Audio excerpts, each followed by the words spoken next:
अस्सलाम वालेकुम। आज हम लोगों ने एसक्यूएल के अंदर ये देखना है कि बैकअप किस तरीके से लिया जाता है। ठीक है, बैकअप से मुराद क्या है? फॉर एग्जांपल आपने अपने पास काम कर रहे हो और आपने काफ़ी सारा जो है वो एसक्यूएल के अंदर काम कर लिया, किसी प्रोजेक्ट पे काम कर रहे हो। ठीक है, अब अपने किसी और कंप्यूटर में भी जो है वो सेम फाइल्स को चाहिए, सेम फाइल्स चाहिए, तो जाहिर सी बात है डाटा को किसी फाइल के अंदर कहीं ना कहीं आपके पास पूरा का पूरा बैकअप आ जाना चाहिए, जिसको आप सेंड कर सको दूसरे कंप्यूटर में, वहाँ पे क्या हो सके, वो एग्जीक्यूट हो सके। सही है, तो काफ़ी सारे तरीक़ेकार हैं इसके, मैं 2 तरीक़ेकार बताने वाला हूँ। ठीक है, तो सबसे पहला तरीक़ेकार देख लेते हैं। पहले जो तरीक़ेकार है उसके लिए आपको एक काम करना पड़ेगा। मैं आता हूँ कहाँ पर, ई ड्राइव में। ई ड्राइव में आने के बाद मैं एक फ़ोल्डर बनाता हूँ।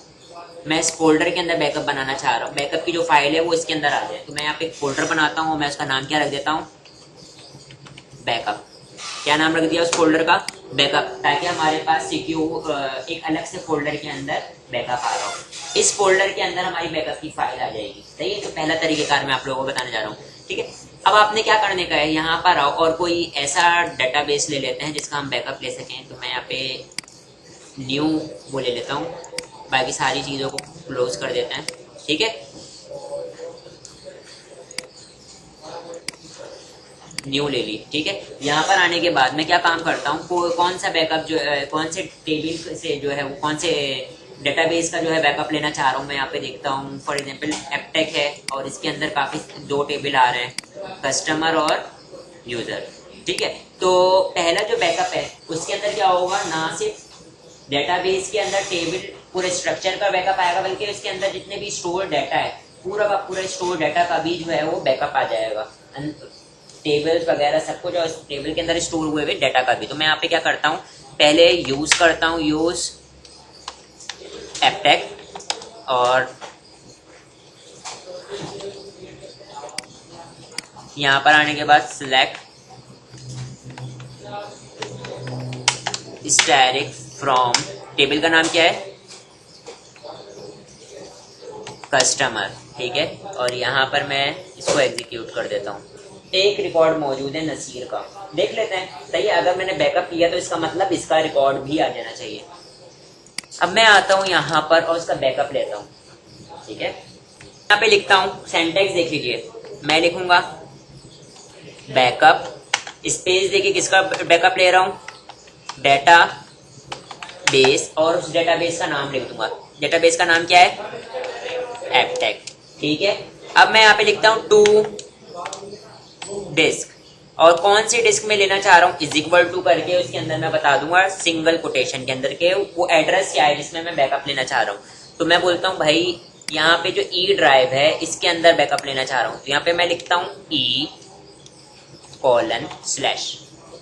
ठीक है, मतलब ई ड्राइव के अंदर कौन सा फोल्डर है, बैकअप नाम का फोल्डर है, उसके अंदर मैं बोलता हूँ कि भाई abc.back, एक्सटेंशन क्या दे दी है मैंने, बैक। तो इसका मतलब जो फाइल जनरेट होगी उसकी एक्सटेंशन क्या होगी, बैक, और वो फाइल कहाँ जनरेट हो रही होगी, बैकअप वाले फोल्डर के अंदर, ई ड्राइव में। और कौन से टेबल डेटाबेस का बैकअप जा रहा होगा, एपटेक का। मैं सिलेक्ट करता हूँ और एग्जीक्यूट करता हूँ। हाँ भाई, क्या लिखा हुआ है, बैकअप डेटाबेस सक्सेसफुली। ठीक है, और मैं आप लोगों को यहाँ पर आके दिखा भी देता हूँ, बैकअप वाले फोल्डर के अंदर आता हूँ, एक abc.back की फाइल आ रही है। ठीक है, और यहाँ से हम ड्रॉप कर देते हैं टेबल डेटाबेस को। कौन से डेटाबेस को ड्रॉप कर देते हैं, एपटेक को। तो ड्रॉप कर सकता हूँ अभी, पहले मैंने क्या करना पड़ेगा, कोई और डेटाबेस सिलेक्ट करना पड़ेगा। तो मैं यूज करवा लेता हूँ फॉर एग्जाम्पल abc वाला डेटाबेस, ताकि मैं किसको ड्रॉप कर सकूं, ड्रॉप डेटाबेस। कौन से डेटाबेस को ड्रॉप करना चाह रहा हूं, एपटेक, और ये मैंने ड्रॉप कर दिया। ठीक है, देखें एपटेक मेरे पास से क्या हो चुका है, रिमूव हो चुका है। अगर मैं यहाँ पर आता हूँ डेटाबेस में, इसको रिफ्रेश करता हूँ, तो यहाँ पे मेरे पास एपटेक नाम का डेटाबेस नजर नहीं आ रहा। अगर आप देखना चाहें तो देख भी सकते हैं, कहाँ नजर आ रहा, नहीं नजर आ रहा ना, ये रही है की काउंटिंग। सही है, अब फॉर एग्जाम्पल अब मेरा पीसी कौन सा बन गया, वो नया पीसी बन गया जहाँ पे बैकअप लेना है। तो बैकअप आपको पता है कहाँ पे स्टोर हुआ है, ये वो फाइल है जो आप अपने दोस्त को या किसी को भी सेंड कर सकते हो, उसने उठा के अपने सिस्टम में किसी भी पोजीशन पे रख लेगा। ठीक है, अब फॉर एग्जाम्पल अब मैंने यहाँ पे अपने एसक्यूएल के अंदर डेटाबेस चाहिए, तो मैं राइट क्लिक करूंगा और यहाँ पे लिखा हुआ है रिस्टोर डेटाबेस, रिस्टोर पे क्लिक करूंगा और यहाँ से डिवाइस सिलेक्ट कर लूंगा। ठीक है, देखिए इधर जो एक पॉपअप ओपन होकर आएगा, उसमें आपने क्या कर लेना, डेटाबेस से डिवाइस सिलेक्ट कर लेना है, क्योंकि अब अपने डिवाइस से उठाना चाह रहे हो ना उसको, फाइल को। और यहाँ पे 3 डॉट बने हुए नजर आ रहे हैं, यहाँ से आप एड्रेस सिलेक्ट कर लोगे। सही है, बोलते हो सही है, ओके ऐड करो। एड्रेस ऐड करना है आपने, कहाँ से एड्रेस ऐड करना है, यहाँ पर मैं आता हूँ, सी ड्राइव को मैं बंद करता हूँ। ई ड्राइव के अंदर आने के बाद क्या नाम है, बैकअप, बैकअप पे क्लिक करो, abc.back आ रहा है, मैंने इसको सिलेक्ट किया, ओके कर दिया, यहाँ पर आ गया और मैं ओके कर देता हूँ।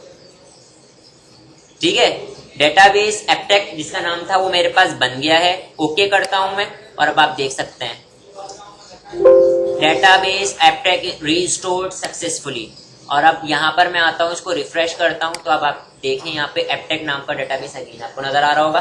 और उसके अंदर क्या है, टेबल्स कितने थे, 2 टेबल्स है, कस्टमर और यूजर। मैं यहाँ पे कस्टमर को दोबारा सिलेक्ट करता हूँ, सॉरी, मैं यहाँ पे पहले डेटाबेस यूज करता हूँ, देन सिलेक्ट करता हूँ। हाँ भाई, नसीर नाम का डाटा था वो आ रहा है मेरे पास, इसका मतलब मेरे पास सक्सेसफुली मैंने किसी डेटाबेस का बैकअप ले लिया और उसको रिस्टोर भी करके देख लिया। यहाँ तक की बात क्लियर है। दूसरा तरीकेकार है, मैं दूसरे टेबल का जो है वो डेटाबेस वो लेता हूँ, बैकअप लेता हूँ। तो किस तरीके से बैकअप लिया जाएगा, फॉर एग्जाम्पल मेरे पास अवान नाम का टेबल है, इसके अंदर मेरे पास क्या है, 3 डेटाबेस है, इसमें 3 टेबल है। राइट क्लिक करेंगे इसके ऊपर, इसके ऊपर डेटाबेस के ऊपर, और ये जाए यहाँ पर टास्क के ऊपर।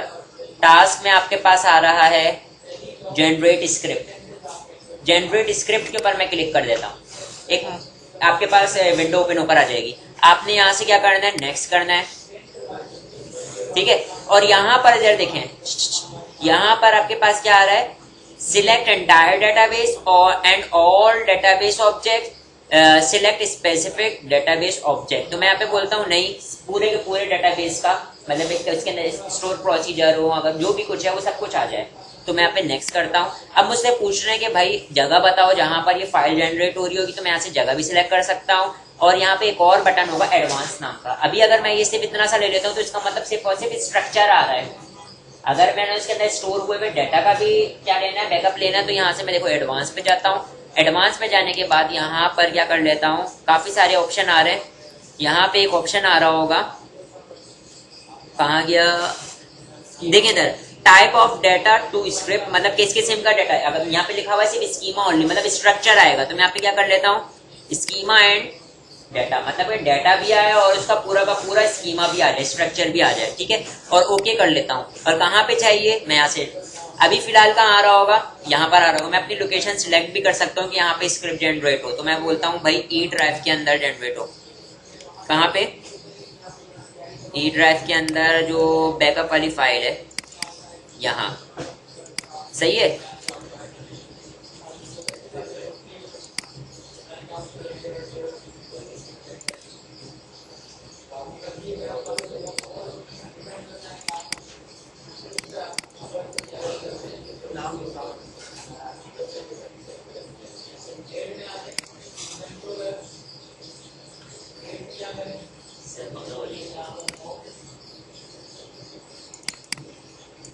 फाइल नेम में रख लेता हूँ क्या, फॉर एग्जाम्पल मैं रख देता हूँ